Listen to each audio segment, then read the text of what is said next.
Big TV భక్తి సమాచారం WhatsApp ఛానల్లో జాయిన్ అవ్వండి. అన్ని విశేషాలు ఎప్పటికప్పుడు తెలుసుకోండి. గురుగారు, ఈ మాఘమాసం గుప్త నవరాత్రుల్లో ఎవరైతే సాధన చేస్తారో శక్తి లభిస్తుంది అని అంటూ ఉంటారు.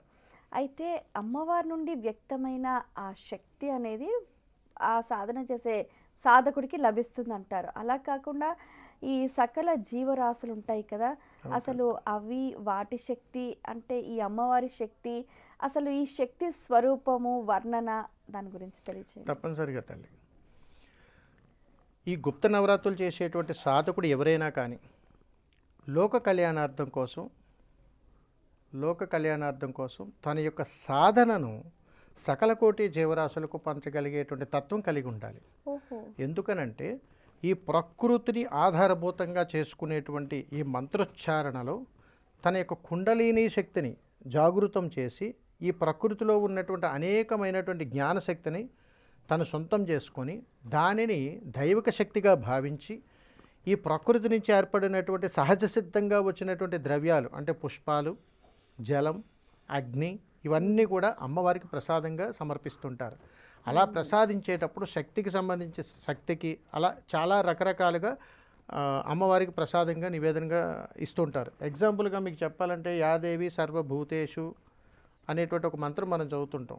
దీంట్లోకి పోతే మనం యాదేవి సర్వభూతేషు శక్తి రూపేణ సంస్థిత అని నమస్తస్యే నమస్తస్యే నమస్తస్యే నమో నమః అని చెప్పేసి మనకు మంత్రం చదువుతుంటాం. అలాగా యాదేవి సర్వభూతేషు శక్తి, అదేవిధంగా ఐశ్వర్యం, అదేవిధంగా యోగం, అదేవిధంగా తత్వం, అదేవిధంగా జ్ఞానం, ప్రతి ఒక్కటి కూడా అమ్మవారికి సంబంధించినటువంటిది.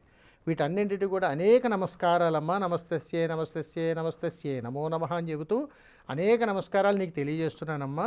సర్వము కూడా నువ్వు ఇచ్చినటువంటి ప్రసాదమే, శక్తినిచ్చో, యుక్తినిచ్చో, ముక్తినిచ్చో, మోక్షాన్నిచ్చో, జ్ఞానాన్నిచ్చో అని చెప్పి ఆ తల్లిని పలికిస్తూ ప్రకృతిని అందులో ఇమిడింపజేస్తూ అమ్మకు నమస్కారాలు చేస్తుంటాం. అందుకని ఈ సమస్త సృష్టిలో ఉన్నటువంటి ప్రకృతి చరరాశులన్నిటికీ కూడా ఆ జన్మాంతం మన సాష్టాంగ నమస్కారం చేసి తీరాల్సిందే. ఎందుకంటే ప్రకృతి లేనిదే మనుగడ లేదు, మనుగడ లేనిదే మనకి ఏది లేదు.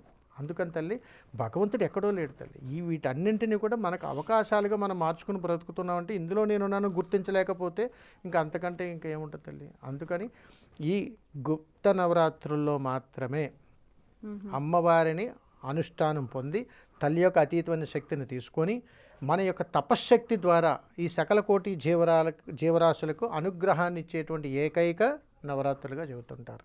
అందుకని మంత్రం బాగుండాలి, పలికే విధానం బాగుండాలి, తద్వారా జ్ఞానం బాగుండాలి. అప్పుడు మనకున్నటువంటి అతీతమైనటువంటి శక్తి ప్రకృతిలో ఇమిడి అమ్మవారి యొక్క అనుగ్రహంతో ఒక మహాశక్తిగా మారేటువంటి అవకాశాలు ఉంటాయి తల్లి.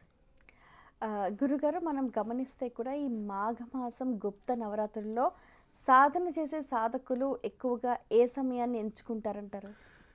ఓన్లీ గుప్త నవరాత్రుల్లోనే తల్లి. గుప్త నవరాత్రుల్లో సాధన చేయటానికి 2 ముహూర్తాలు ఉన్నాయి తల్లి.